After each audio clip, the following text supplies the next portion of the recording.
Israel will attack Iran only as a very last resort.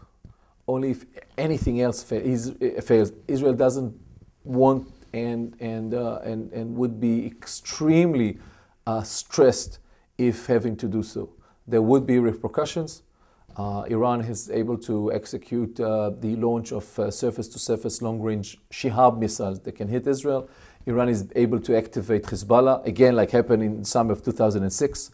Iran is able to attack tankers in the Gulf, the Strait of Hormuz, like happened in the mid-80s, and cause a further rise to the oil prices. And Iran is able to launch a series of attacks by the sleeper cells that Iran Hezbollah deployed throughout the last years. So Israel would refrain from attacking.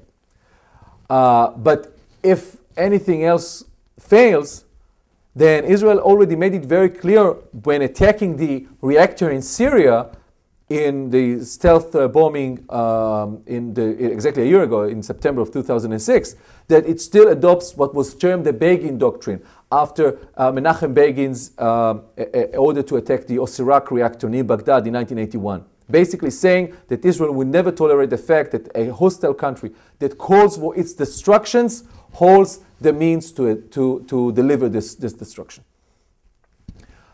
What would be the effect of such a strike?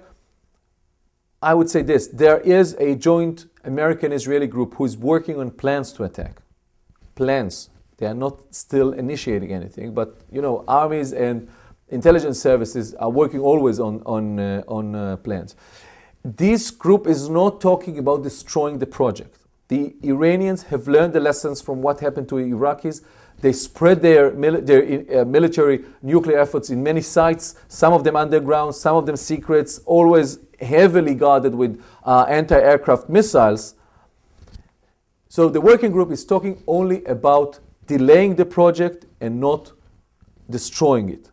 Hoping, with very shaken basis, but hoping that in the meantime, something happened to the regime, and maybe we will be able to witness a regime change in Iran, though I don't see this happen. This is a very sophisticated regime that we are facing, and this is a regime that sustained and survived through all the obstacles and problems and crises that happened to it in the last 30 years, and a war with Iraq, and internal opposition, and a clandestine struggle with Mossad and CIA, and it's still there. So far, there's no alternative.